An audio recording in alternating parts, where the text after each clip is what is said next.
నమస్తే, welcome to our channel. నేను ప్రియా కౌశిక్. ప్రస్తుతం మనతో పాటు spiritual healer, nutritionist, tarot card reader, life coach Vanaja Ramisetti గారు ఉన్నారు. వారితో మాట్లాడదాం. నమస్తే మ్యామ్. నమస్తే మ్యామ్. మ్యామ్, కొన్ని సార్లు ఏది కలిసి రానప్పుడు ఆస్ట్రాలజీ పరంగా కానీ మామూలుగా ఆలోచించినప్పుడు మనకే సెల్ఫ్ గా ఎందుకు బాలేదు అని అనుకున్నప్పుడు నవగ్రహాలు ఏదో బాలేదు, గ్రహ స్థితి అనేసి అంటూ ఉంటారు కదా.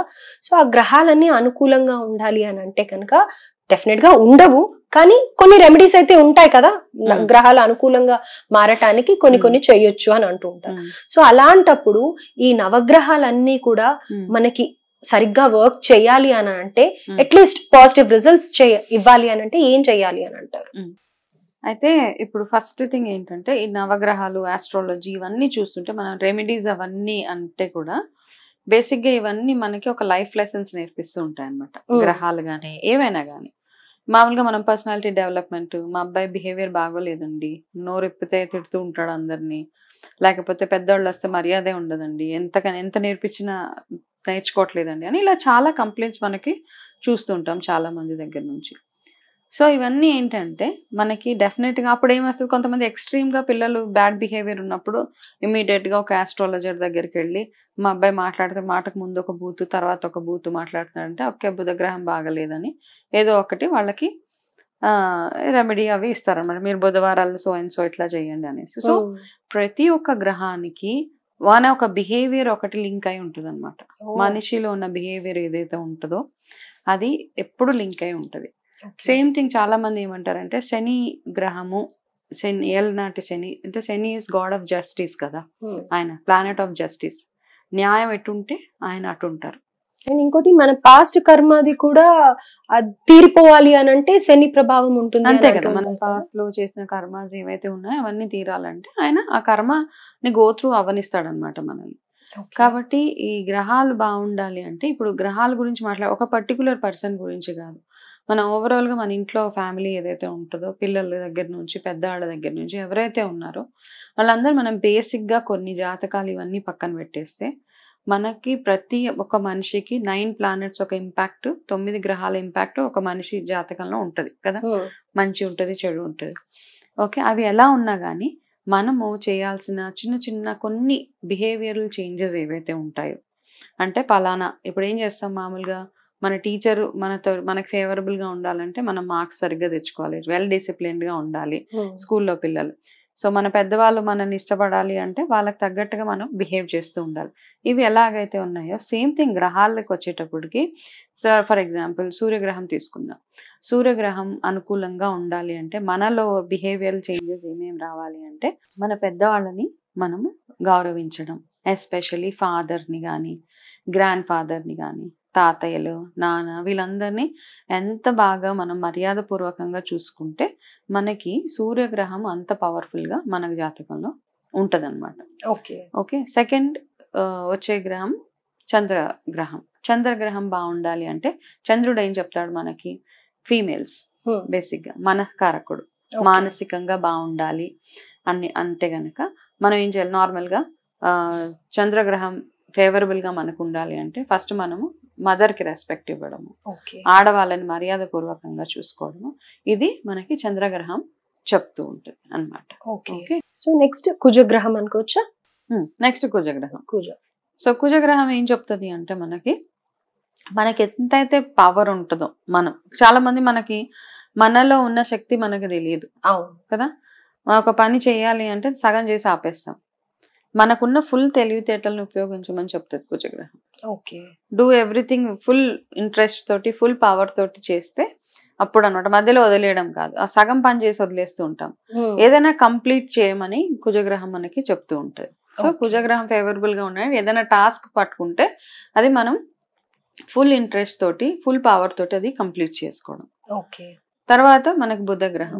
బుధగ్రహం దగ్గరికి వచ్చేటప్పటికి మనలో చాలా మందికి ఒక అలవాటు ఉంటది, మాటకు ఒక ముందు ఒక బూతు తర్వాత ఒక బూతు కదా వినపడుతుంటది. డ్రైవింగ్ చేసేటప్పుడు అవతల వాళ్ళని తిడుతూ ఉంటాము, ఏదేదో అనేస్తూ ఉంటాము కదా. చాలా మందిని చూస్తూ ఉంటాం.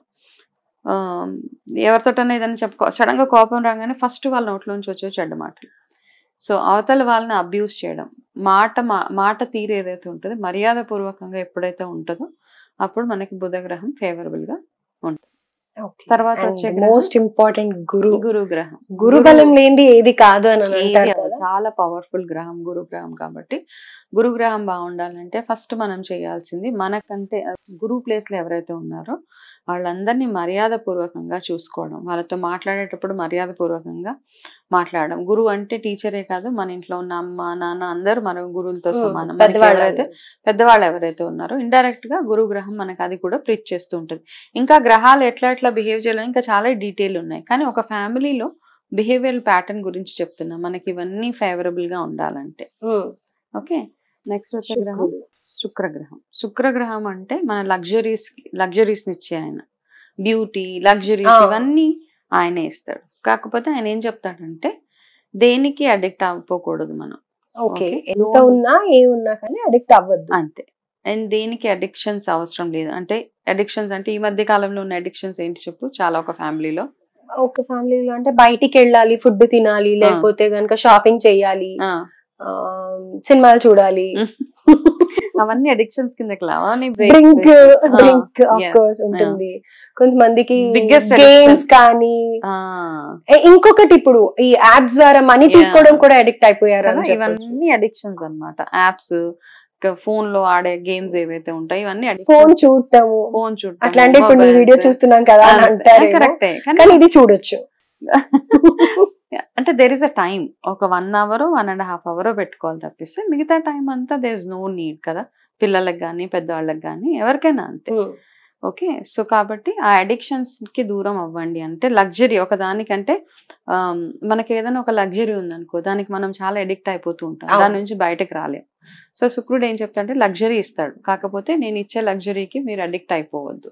ఏ టైంలోనన్నా నెక్స్ట్ వచ్చే గ్రహం దాని కింద పడేయచ్చు కదా. ఒకసారి అప్ చూసామంటే డెఫినెట్ గా డౌన్ చూడాల్సిందే, అప్స్ అండ్ డౌన్. కాబట్టి డోంట్ గెట్ అడిక్టెడ్. తర్వాత శనిగ్రహం. శని ఏం చెప్తారు? ఇవన్నీ చూస్తారు శనిగ్రహం. బాగున్నప్పుడు ఎలా ఉన్నావు, బాగాలేనప్పుడు ఎలా. కరెక్టే, మనకి అన్ని ఉన్నప్పుడు మన బిహేవియర్ ఎట్లా ఉంది, ఏమి లేనప్పుడు ఎట్లా.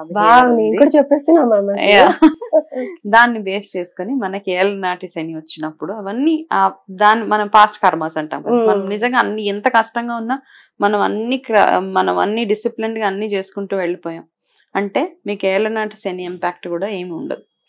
చిన్న చిన్న పూజలు అవి చేసుకొని అందులో నుంచి మీరు చక్కగా ఈజీగా బయటపడిపోవచ్చు. శనిగ్రహం ఏం చెప్తుందంటే మనకంటే తక్కువ లెవెల్లో ఉన్న వాళ్ళని ఎంత జాగ్రత్తగా, ఎంత కేర్ఫుల్ గా మనం చూసుకోగలిగితే, మన మాట తీరు వాడు నా కిందోడు ఆడెంత అని అనేస్తూ ఉంటాం, వాళ్ళెంత వీళ్ళెంత, వాళ్ళని అది ఇది వాడు వీడని మాట్లాడేస్తూ ఉంటాం. మనకంటే తక్కువ స్థాయిలో ఉన్న వాళ్ళు ఎవరైనా అవ్వచ్చు, మన కోసం పని చేసే వాళ్ళు అవ్వచ్చు, ఆఫీసెస్ లో మనకంటే మన దగ్గర సబార్డినేట్స్ అవ్వచ్చు, ఎవరైనా అవ్వచ్చు.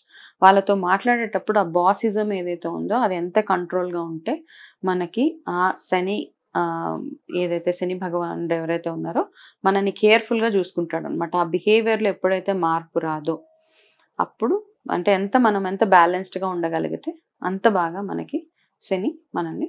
సో మా స్టైల్లో చెప్పాలంటే ఒళ్ళు నోరు దగ్గర పెట్టుకుని అన్నమాట.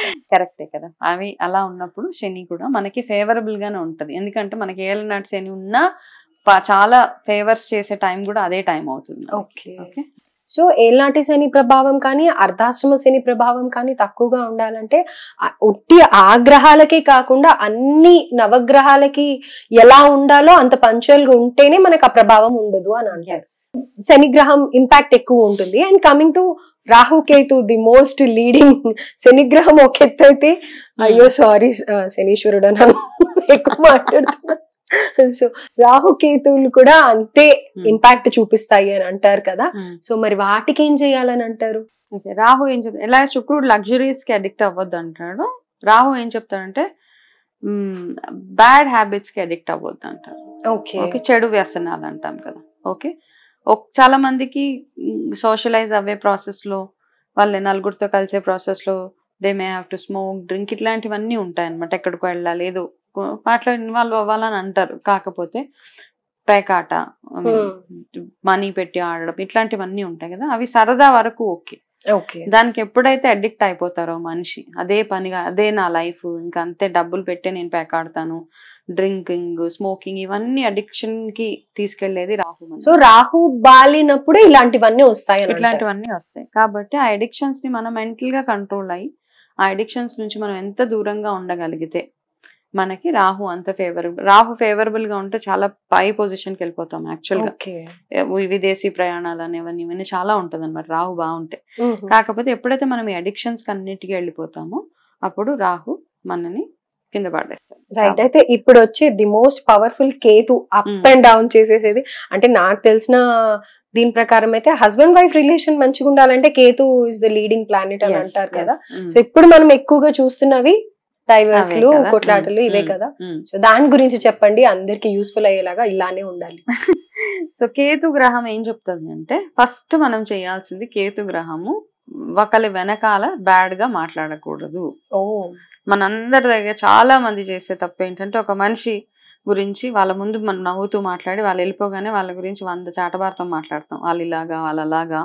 సో కొంతమందికి ఇదే పనిగా ఉంటుంది అనమాట. ఎవరు కనిపిస్తే వాళ్ళ గురించి వాళ్ళ వెనకాల బ్యాక్ స్టాబింగ్ అనొచ్చు, టాకింగ్ బిహైండ్ ది బ్యాక్, ఇవన్నీ అంటా ఉంటారు అనమాట. వాళ్ళు వెళ్ళిపోయిన తర్వాత ఒకరి మీద వెనకాల అందరికి, అంటే వాళ్ళ వరకు మనం బాగానే ఉంటాం, వాళ్ళు వెళ్ళిపోయిన తర్వాత వాళ్ళ గురించి మన నాన్న చండాలం బయట మాట్లాడేసి వాళ్ళని డీఫేమ్ చేయడంలో మనం ఫస్ట్ వస్తాం అనమాట. అట్లాంటి వాళ్ళు చాలా. అట్లా ఉన్నప్పుడు కేతు గ్రహం అస్సలు మనకి ఫేవరబుల్ గా ఉండదు. సో రిలేషన్షిప్స్ ఎందుకు స్పాయిల్ అవుతాయంటే, వైఫ్ అండ్ హస్బెండ్ రిలేషన్షిప్స్, ఎందుకంటే మనం వాళ్ళ గురించి వీళ్ళ గురించి థర్డ్ పర్సన్ ఇన్వాల్వ్ చేసి మన రిలేషన్షిప్ స్పాయిల్ చేసుకుంటాం కాబట్టి. సో మన గ్రహాలు అనుకూలంగా ఉండాలి అంటే మన ఇంట్లో పిల్లలు కానీ పెద్దవాళ్ళు కానీ చేయాల్సిన చిన్న చిన్న బిహేవియర్, ఇక్కడ పూజలు ఇవేమీ రాలేదు, just it is all talking about మన బిహేవియర్ లో ఎటువంటి మార్పులు చేసుకుంటే ఎట్లా ఉంటది అన్నది. ఓకే, ఇవన్నీ మంచి హ్యాబిట్సే కదా. ఇప్పుడు మనం మాట్లాడుకున్నవన్నీ మంచి గుడ్ థింగ్స్ అన్నమాట. ఇవన్నీ చేసి పర్సనాలిటీ డెవలప్మెంట్ అనొచ్చు. వీటితో పాటు మనం చేసే రెగ్యులర్ గా చేసే పూజలు, దాన ధర్మాలు ఇవన్నీ చేస్తూ ఉంటే గ్రహాలు ఎప్పుడు అనుకూలంగానే ఉంటాయి. అయితే ఇప్పుడు పూజలు, దానాలు, ధర్మాలు మీరు చెప్పలేదు అని అంటున్నారు, కానీ ఇలా గ్రహాలు బాగాలేనప్పుడు వాటి మీదకి కూడా ధ్యాస వెళ్ళదు.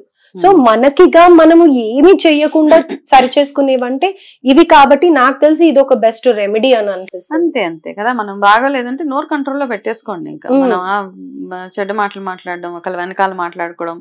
సైకాలజీ కూడా ఇలా గ్రహాలు బాగాలేనప్పుడు ఎవరు ఏది మాట్లాడినా మనం దానికి రియాక్ట్ అయిపోతూ ఉంటాము, డిప్రెస్ అయిపోతూ ఉంటాం. కాబట్టి డెఫినెట్ గా ఇది చాలా ఇంపార్టెంట్, పిల్లలకి కానీ పెద్దవాళ్ళకి కానీ ఎవరికైనా కానీ. రైట్ మ్యామ్, సూపర్ గా చెప్పారు. నేను నేర్చుకున్నది నాకు తెలిసిన నాలెడ్జ్ మాత్రమే షేర్ చేశాను. బట్ నాకు ఎందుకు అనిపించింది, ఇది నేను నేర్చుకున్నప్పుడు ఇది నిజమే, ఇలాగే కదా ఉంటది. అంటే మన బిహేవియర్ గురించే మాట్లాడుతున్నాయి ప్రతి ఒక్క గ్రహం. ఓవరాల్ గా మనం యాక్ట్ చేసిన దానికే కదా గ్రహాల రియాక్షన్ ఉండేది. సో డెఫినెట్ గా this is most important. And also ఎవరైనా ఫాలో అవ్వగలిగేది. అంటే మోస్ట్లీ టీనేజర్స్ ని వెళ్ళి నువ్వు ఈ దేవుడి దీపం పెట్టు, ఈ గ్రహానికి తిరుగు అంటే పైనుంచి కిందకి చూసి వెళ్ళిపోతాడు. చేయరు కదా ఈ మధ్య కాలంలో, చాలా టాస్క్ అది. కాబట్టి అండ్ పూజల విషయంలో ఎవరిని ఎవరు ఫోర్స్ చేయడానికి లేదు పిల్లల్ని, వాళ్ళు ఇష్టంగా చేస్తేనే పూజ ఏదైనా. ఆఫ్ కోర్స్ అంతే కదా. Right. Thank you so much ma'am. Thank you.